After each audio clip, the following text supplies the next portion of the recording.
ভোটের আগে প্রধানমন্ত্রী নরেন্দ্র মোদী তিনি বলেছিলেন এই সব চলবে না। মাননীয় মুখ্যমন্ত্রী শুভেন্দু অধিকারী তিনি বলেন কি এই সব চলবে না, তিনি আজও সেটা বললেন এই সব চলবে না। আর আমি মানুষের ভাষা থেকে বলছি, ভাগ হয়েছে ভাগ। নমস্কার, মানুষের ভাষায় আপনাদের সকলকে স্বাগত। আমি প্রবীর রায়চৌধুরী আপনাদের সাথে। পার্সপেক্টিভ তৈরির ঘৃণ্য প্রচেষ্টা একদম আগাগোড়া যদি দেখতে থাকেন, এবার রাজনৈতিকভাবে নিঃস্ব পরিত্যক্ত যে সমস্ত রাজনৈতিক দলগুলো, তাদের এবার একটা নতুন খেলা শুরু হয়েছে। সেটা হচ্ছে বিকৃত আঙ্গিক তৈরি করবার চেষ্টা। সেটাকে আপনারা ন্যারেটিভ তৈরির চেষ্টাও বলতে পারেন, যেরকম ভাষা দিয়ে কল্পনা করতে পারেন। এবং সেটার হাতিয়ার হিসেবে বেছে নেওয়া হচ্ছে অবশ্যই সোশ্যাল মিডিয়াকে বা সোশ্যাল নেটওয়ার্ক সাইটগুলোকে। একই জিনিস আমরা দেখতে পেয়েছি দিল্লির জান্তার মান্তারে, একই জিনিস তার উপসর্গগুলো কিন্তু আমরা দেখতে পাচ্ছি এই পশ্চিমবঙ্গের মাটিতে। আর এর পিছনে কারা আছে সে তো আপনারা সকলেই জানেন, বুঝতেই পারছেন। বিষয়টা হচ্ছে এই, শুভেন্দু অধিকারী মাননীয় মুখ্যমন্ত্রী আজকে, কিন্তু একসময় তিনি বিরোধী দলনেতা ছিলেন, তার যে অবস্থানটা আপসহীন একটি অবস্থান, এখানে দাঁড়িয়ে থেকে বড় বড় ভাষণ দিয়ে লাভ নাই। ভাগ যখন হয়েছে দেশ, 1947 সালে দেশ ভাগ হয়েছে, অসংখ্য শরণার্থী বহু যন্ত্রণা নিয়ে এপারে চলে আসতে বাধ্য হয়েছে। ওপারে পূর্ব পাকিস্তান গঠিত হয়েছিল, ওখানে যেমন পাকিস্তান হয়েছিল, তেমনি এটাও সত্যি কথা মাননীয় মুখ্যমন্ত্রী শুভেন্দু অধিকারী তার কঠোর অবস্থান দিয়ে বারবার করে জানিয়ে দেন কি ওয়েস্ট বেঙ্গল নামের থেকে ওয়েস্ট কথা বাদ দিতে দেব না, পশ্চিম কথাটা থাকবে। তার কারণ ওটাই হচ্ছে ইতিহাস, ওটার পিছনে ডক্টর শ্যামাপ্রসাদ মুখার্জির যে অবদান সেটা ভুলিয়ে দেওয়া যাবে না। কিভাবে এই পশ্চিমবঙ্গ ভারতবর্ষে থাকলো এটার মধ্যে দিয়ে এটা বুঝিয়ে দেওয়া, এই যে ওই সমস্ত উদার উদার চশমা পরিয়ে দেশটাকে লন্ডভন্ড করা যাবে না, সেটা আগে যেত আর হবে না। ভেবে দেখুন, গতকালকে বাংলাদেশে আবার হিন্দু পরিবারের শিক্ষক সহ তার পরিবারের, তার স্ত্রী সন্তান সহ 4 জন তাদের হত্যাকাণ্ড হলো। এর আগে আমি বারবার করে একটা প্রশ্ন তুলি সোজাসুজি ভাষায়, এই গত এপিসোডে যেমন প্রশ্ন তুলেছিলাম কয়েকটা, এই এপিসোডেও প্রশ্ন তুলছি। এবং গত এপিসোডে এই অগ্নিমিত্রা পাল মাননীয় মন্ত্রী তার এই ওই যে দুধ জাল দেওয়া যে ঘটনাটা নিয়ে আমি পরিষ্কার বলেছিলাম যে এত আলোচনার কি আছে, সোজা কথার একটা উত্তর দাও বাপু। 80 বছর ধরে তোমরা কি করেছো যাতে করে একজন মহিলাকে রাস্তার মধ্যে বসে দুধ জাল দিতে হচ্ছে? কেন? কোথায় ছিলে বাপু সর্বহারা সরকার? আর তারপরের 15 বছর মহিলা মুখ্যমন্ত্রী, উদার উদার মহিলা মুখ্যমন্ত্রী মমতাময়ী, তাহলে তিনি কি করেছেন? আর যারা যারা এই উদারতা দেখাচ্ছেন তারা তাদের বাড়িতে নিয়ে গিয়ে রাখুন, বিশাল বড় বাড়ি আছে তাদের, বিশাল বিশাল, তাদের আবার নামটাও আছে বিভিন্ন রকম, যদিও আমি সেটাকে বলি অশান্তি নিকেতন। তা ছেড়ে দিন, কালকের প্রসঙ্গ কালকে হয়ে গেছে, ছাড়ুন। কিন্তু ওটাই হচ্ছে সেই জায়গাটা, সূক্ষ্মভাবে পার্সপেক্টিভ তৈরি করবার একটা চেষ্টা, নেগেটিভ ন্যারেটিভ দিয়ে মানুষের মনকে, সমাজটাকে অস্থির করে দেওয়ার একটা চেষ্টা। এবং সেখানে এই প্রশ্নটা খুব সরাসরি করছি, এর আগেও করেছি, ভোটের আগেও করেছি, একই প্রশ্ন, যে বাংলাদেশে গত 1-1.5 বছর যাবত যে পরিমাণ হিন্দুদের ওপর অত্যাচার হয়েছে, একের পর এক নির্মম ঘটনা ঘটেছে, সেই ঘটনাগুলোর জন্য এখানকার বামেরা, তো টিএমসি, তখনকার টিএমসি, তারা, কংগ্রেস, আরো যারা আছে ধরে নিন, একটা মিছিল বার করেছে সেটাকে নিন্দা করে। সাধারণভাবে অত্যাচার, মানুষের ওপর অত্যাচার, এটাকে অ্যাড্রেস করে একটাও মিছিল বার করেছে কেউ?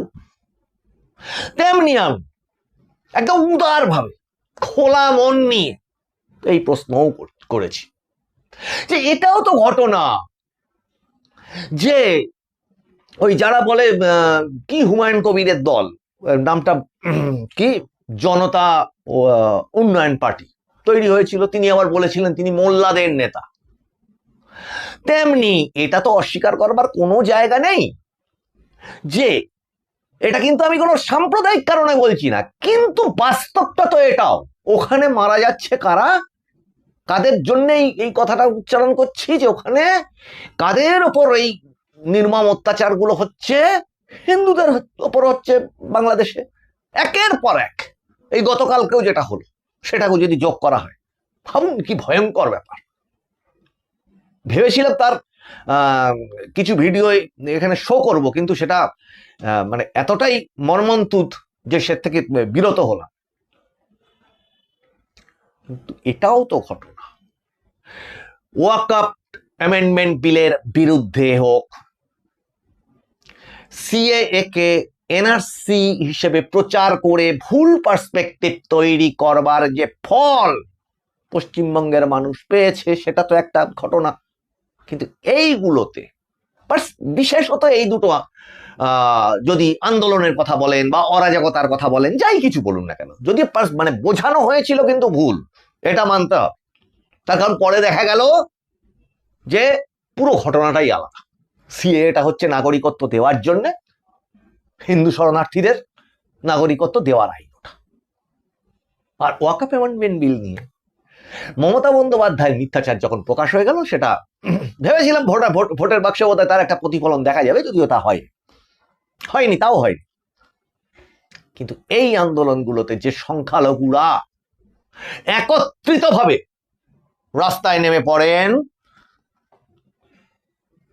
যে সমস্ত সংখ্যালঘু নেতারা তাদের লিড করেন বা নেতৃত্ব দেন, এছাড়াও আমরা অনেকগুলো বিভিন্ন রকম ইনসিডেন্টের ক্ষেত্রে দেখেছি, এই মোথাবাড়িতে দেখেছি, তারপরে ওটা কি রেজিনগর বলুন, ওই যে বেলডাঙ্গা, এই সমস্ত ক্ষেত্রে দেখেছি। তেমনি দেখেছি এসআইআর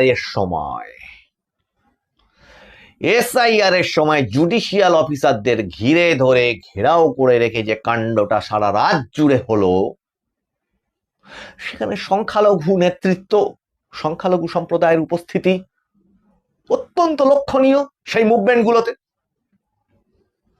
এটা নিয়ে তো কোনো তর্ক অস্বীকার করবার কোনো জায়গা নেই। যেটাকে মমতা বন্দ্যোপাধ্যায়, তাদের যে পার্টি, তারা মনে করতেন সেটা তাদের ভোট ব্যাংক, এই নিয়ে আবার বিভিন্ন রকমের তার মন্তব্য নিয়ে দুধেল গাইটাই এদের এই সমস্ত ভাষা তাদেরকে দেওয়া হতো, যদিও সেগুলোকেও আমি নিন্দা করি। কিন্তু এবার বলুন, এই গত 1-1.5 বছরে এখানকার কোন সংখ্যালঘু সম্প্রদায়ের কোন সংগঠন, কোন দল, ওই রাজনৈতিক দল যেমন ওই হুমায়ুন কবিরের দল বা এই নওশাদ সিদ্দিকীর দল, ওটা কি আইএসএফ, এরা কেউ, আইএসএফ যদিও তারা বলে যে সেকুলার, কিন্তু এটাও মানতে হবে তাদের মধ্যে সংখ্যালঘুর আধিক্যটা তো বেশি। এটা তো এখনো পর্যন্ত বাস্তব। এটা আইএসএফ, ইন্ডিয়ান সেকুলার ফ্রন্ট হলেও সংখ্যালঘুদের মধ্যে তাদের বিস্তারটা অনেক বেশি, এটা নিয়ে কোনো অস্বীকার করার জায়গা নেই। কিন্তু একটাও প্রতিবাদ, আন্দোলন, মিছিল, বিবৃতি এই সমস্ত সংগঠন থেকে পাওয়া গেছে? নিঃশব্দ, চুপ, মুখে তালা লাগানো।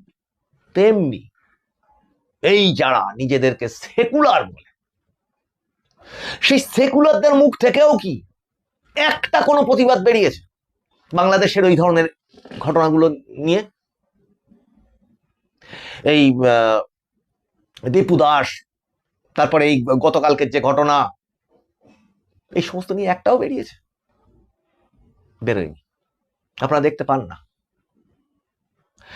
তাহলে এখান থেকেই প্রশ্নটা ওঠে, এই মুখ্যমন্ত্রী শুভেন্দু অধিকারী কি বলছেন যে নাটক করে রিল বানিয়ে কোনো লাভ হবে না কিন্তু। আর আজকে খুব ইম্পর্টেন্ট কথা বললেন তিনি, যে আর্টস হোস্টেল যাদবপুরে তিনি তার তথ্য প্রকাশ করবেন বলে সাংবাদিক সম্মেলনে জানিয়েছেন। কিষাণজি, রেড স্যালুট এই সমস্ত চলবে না, রাষ্ট্রবাদটা এখানে মানতে হবে, ভারতবর্ষ এখানে মানতে হবে দেশ, এবং বন্দে মাতরম গাইতে হবে। আর খুব স্পষ্ট জায়গা, এই সমস্তগুলো না করলে যে আইনগুলো পাশ হয়েছে, তিনি আজকে এটাও জানালেন, ল্যান্ড জিহাদ আইন, লাভ জিহাদের যে আইন, সেগুলো আসছে সামনে, ইউসিসি চালু হতে চলেছে, অভিন্ন দেওয়ানি বিধি, সকলকেই মেনে নিতে হবে। তা বাপু, এত যখন দরদ, এত যখন প্রীতি, তাহলে যে কারণে দেশটা ভাগ হয়েছিল, তোমরা ওদিকে যাও, এরা এদিকে থাকুক, এই নিয়ে, এই তো। তাহলে ভাগ যখন হয়েছে, তাহলে ভাগো, বিদেশি থাকবে না, বিদেশের মন্ত্রণা পুষ্ট কোন রকম সিস্টেম এখানে চলতে দেওয়া হবে না। এইটা সরকারের স্পষ্ট অবস্থান, সেটা মুখ্যমন্ত্রী জানাচ্ছেন, দৃপ্তভাবে জানাচ্ছেন, এবং মানুষের ভাষার পক্ষ থেকে আমরা সেটাকে সাপোর্ট করি। তার কারণ 4 তারিখের কথাটা ভুলে যাবেন না কেউ। 4 তারিখের আগের অংশটা একটু ভাবুন, এত দ্রুত ভুলে যাবেন না। 4 তারিখে যদি তৃণমূল কংগ্রেস জিতত, আমরা বহু মানুষ বেঁচেই থাকতাম না হয়তো। এত সহজে ভুলে গেলে চলবে নাকি জিনিসটা? কাজেই এই যে ফুটপাতের ওপর পার্সপেক্টিভ তৈরি করা, এনক্রোচমেন্টকে সরানো, পরিচ্ছন্নতা তৈরি করা, এর যে প্রচেষ্টা, সরকারকে মাননীয় মুখ্যমন্ত্রী শুভেন্দু অধিকারী তার বলা মানে তার খুব প্রিয় একটা যে বার্তা, সেটা হচ্ছে চরৈবেতি, সেই মন্ত্রেই এগিয়ে চলতে হবে। তার কারণ ওই একটা খুব ভাষা, খুব পরিষ্কার একটা ভাষা আছে, যে ওই কি বলে, হাতি চলে বাজার তো কুত্তা ফোকে হাজার।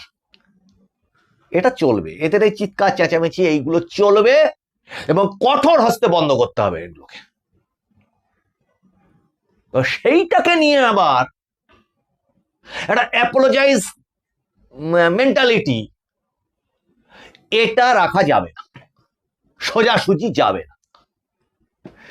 তার সুযোগ খুঁজে এরা আরো পার্সপেক্টিভ তৈরি করবার খেলায় কিন্তু মেতে উঠবে।